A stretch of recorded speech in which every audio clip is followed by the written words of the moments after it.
Você vai. E aí, na escola, tinha professora que cobrava ficha de leitura, né? De todo bimestre você tinha que entregar uma ficha de leitura. Aí quando você ficando mais malandro, você começa a entregar o resumo da internet, né? Fazer uma pesquisona. Era difícil achar um resumo antes, não era tão fácil. Aí você entregava meio que só na vagabundagem.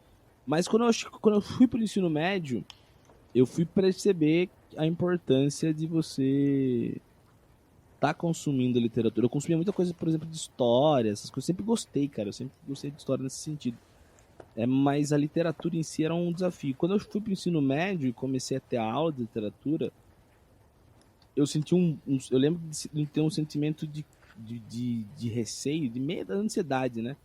Pela questão de, tipo, pô, vou ter que ler livro pra caralho, cara, e eu não consigo focar e tal. E aí é ali que eu fui começar a exercitar esse meu lado. Mas mesmo assim eu tinha dificuldade, minha facilidade sempre foi livro um pouco mais técnico, assim. Mas consumia em cinema, tá ligado? Consumia em cinema, consumia em de outros meios. Hoje tem mais ainda, né? Você tem série, um monte de coisa, mas eu consumia muito por meio do cinema, muita questão de literatura. E aí eu só fui aprimorar a leitura mesmo na faculdade, cara. Foi para mim, a faculdade foi um desafio, né? Mas a leitura traz isso, né?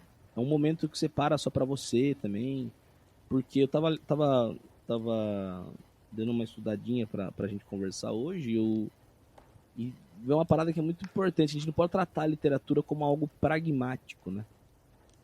Como algo prático, assim, algo que vai servir para alguma coisa. Não, você tem que estudar a literatura, porque você vai adquirir vocabulário. A ideia nem é essa, né? Isso é uma consequência, né? A gente tá despertando humanidade, né? Exatamente, a literatura ela tem a função de expandir a visão de mundo do indivíduo e ela exige um autodisciplinamento, não é? Porque o indivíduo, quando vai ler um livro, ele precisa. Tem um ritual de leitura, né? Você tem que ficar quieto, você tem que ficar parado, você tem que ficar concentrado. E aí você vai exercitando uma das capacidades que diferencia aqueles que vão conseguir se aprofundar nos estudos e aqueles que não, que é esse autodisciplinamento de conseguir se concentrar. Porque uma das grandes dificuldades dos alunos, pelo menos os que me relatam que não conseguem ler sequer um texto de 2 páginas, por exemplo, sabe quando você manda um texto assim, fala, pessoal, lê esse texto aqui para a gente discutir na aula. Tem os alunos que lê num tapa, né? Muito tranquilo, é uma leitura sossegada.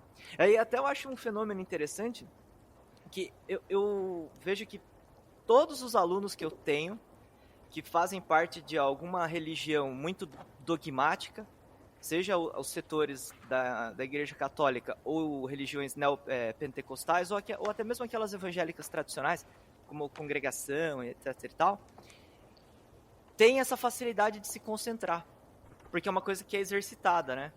É claro que daí tem toda aquela questão da crítica e tudo mais, que daí tem que exercitar. Mas a concentração para essa galera, eu vejo que é muito fácil. Por quê? Porque, querendo ou não, você tem que ler um livro religioso, o ritual é o mesmo, você tem que ficar quieto e tem que se concentrar. Senão você não lê. E então tem esse ritual da leitura. Então ler, eu concordo que não deve ser tratado como uma forma de pragmatismo. Mas querendo ou não, ele traz sim um benefício para a vida escolar, que é esse lance de ampliar vocabulário, de conseguir se concentrar mais, não é? De autodisciplinamento, são algumas coisas que eu acho que são fundamentais.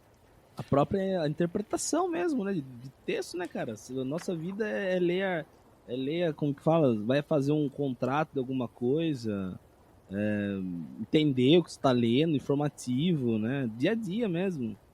E também para poder se expressar, né, cara? Essa é uma das principais importâncias, assim.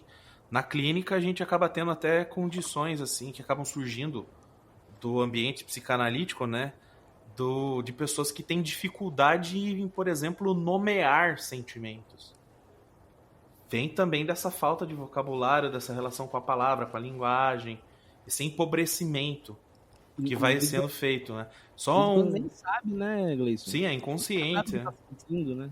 Cara, por exemplo, essa relação com a linguagem e a palavra, se a gente for jogar para o âmbito das distopias, que a gente conhece, né, da própria literatura, dos livros, por exemplo, em 1984, você tem a nova língua, que era o encurtamento do vocabulário, o encurtamento das palavras, a extinção de determinadas palavras do dicionário.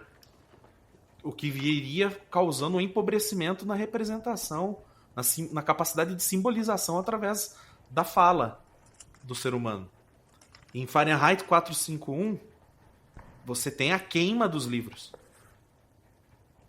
Então a gente acaba percebendo de que a literatura, o ato da escrita, né, ele vem principalmente naquele sentido de dizer aquilo que é incapacitado assim pela ciência, né, de captar esse espírito, né, e concretizá-lo ali e dominá-lo através da língua, da métrica, da estética, da musicalidade, enfim. E mais recentemente nós tivemos a infeliz fala se eu não me engano, do ministro da Economia, né, o nosso Paulo Guedes, justificando a taxação do livro, né, da impressão de livros no Brasil, que o Brasil já é um país com pouco letramento, né, não é um hábito a literatura, né, a compra, a aquisição de livros. Tem muitas casas que não tem qualquer tipo de literatura para que os jovens possam ler e tal. Não tem a questão do exemplo. Então, o ministro, justificando uma medida que vai causar um encarecimento do livro, né, dificultando ainda mais o acesso a livro pelas classes populares, e ele justifica dizendo que livro no Brasil é coisa de rico e quem consome livro no Brasil é rico.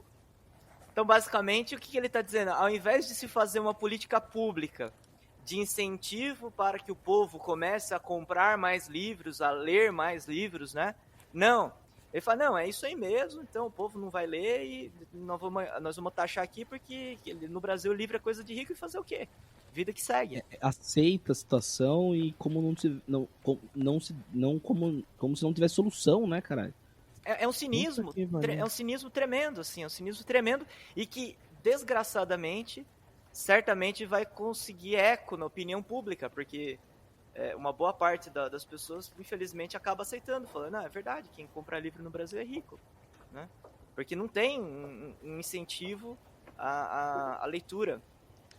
E a gente tem esse pensamento, a gente, incluindo assim, o brasileiro, tem esse pensamento pela falta de leitura.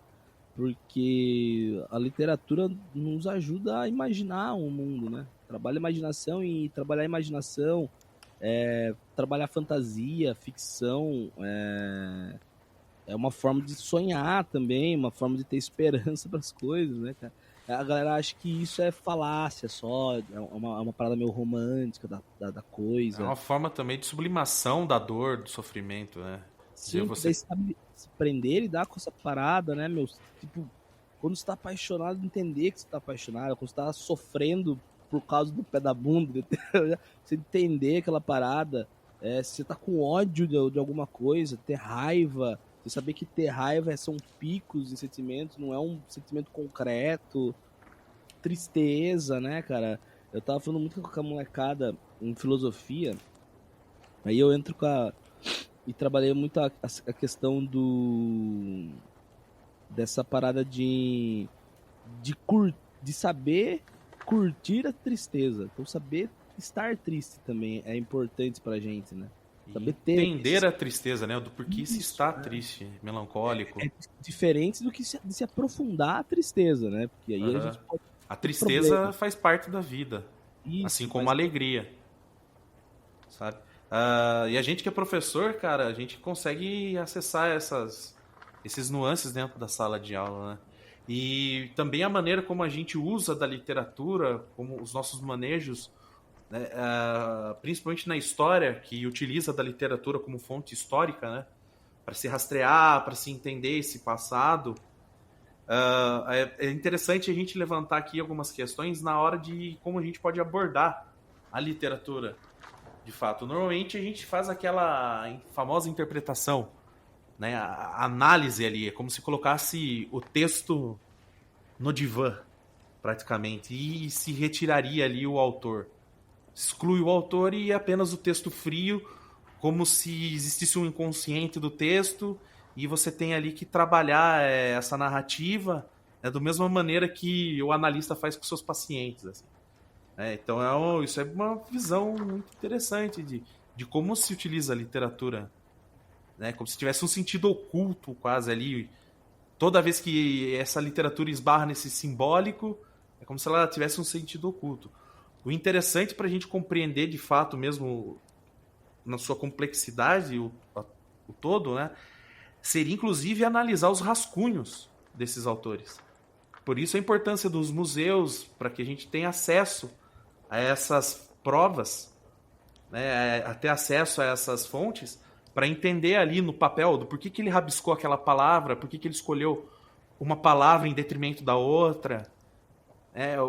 Porque aí a gente começa a entender, né, e começa a diferenciar, a entender principalmente qual que é a diferença entre o que foi reprimido ali pelo autor daquela obra e aquilo que está sendo manifestado no texto. Aí sim você consegue entender. Isso mostra qual que é a real intenção, né, do artista ali, né? Claro, ele tem o ato de escrever, né, esse ato de transmissão. É o making off, né? É importante saber o making off. É exato, muito bem, né? muito bem descrito. Você se interessa muito mais, por exemplo, assiste Senhor dos Anéis. E aí depois você vê o Senhor dos Anéis versão estendida. Porra, que é do caralho, assim. E aí você vê os making off dos caras gravando. Aí você vê os desafios dos caras com armadura. Pô, isso dá uma mais imersão pra você na história, né? Porque você vê qual a dificuldade ali e tal. É como se a gente procurasse o sujeito ali nesse erro, sabe? Então, é meio... Normalmente as crianças são orientadas a fazer análise fria ali do texto.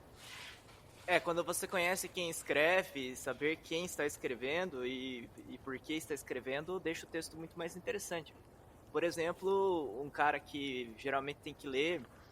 Outro momento que todo mundo tem um certo apego à literatura, por um pragmatismo, evidentemente, né? Eu gostei eu acho, não sei se foi o Gleison ou o Luquinha que falou, do pragmatismo, mas não tem pragmatismo maior do que a lista de textos para o vestibular no terceirão. Então, eu acho que um momento que eu li muito livro que eu nunca mais vou ler de novo, talvez, foi no terceiro colegial. Quando eu estava fazendo cursinho, eu li, por exemplo, Iracema, li A Cidade e as Serras, sabe? Uns livros que, assim, são legais, mas eu li porque eu estava interessado em prestar vestibular. Então tem essa questão do pragmatismo, mas um que está nessa lista geralmente é o Jorge Amado, né? Capitães de Areia, por exemplo, sempre vira e mexe. Isso é fantástico, cara. É fantástico, vira e mexe, entra nas listas dos vestibulares. Tem outro dele também, muito necessário. Legal. Chama Mar Morto e tal. Uhum. E o Jorge Amado, ele tem uma escrita bem direta ao ponto. Né? O Jorge Amado, ele não floreia muito, ele é mais objetivo. Aí se você vai ver quem foi Jorge Amado, você vê, pô, o cara era militante do PCB, do Partidão. O cara era do Partido Comunista Brasileiro. Então, essa objetividade da literatura dele é justamente porque ele queria tornar a literatura acessível para o povão. E quem protagoniza os livros dele é o povão. Não é? Ele retrata muito a brasilidade, né, nos livros dele. Então, é uma literatura voltada para as massas, voltada para o povo. Por isso que não tem tanto floreio, né?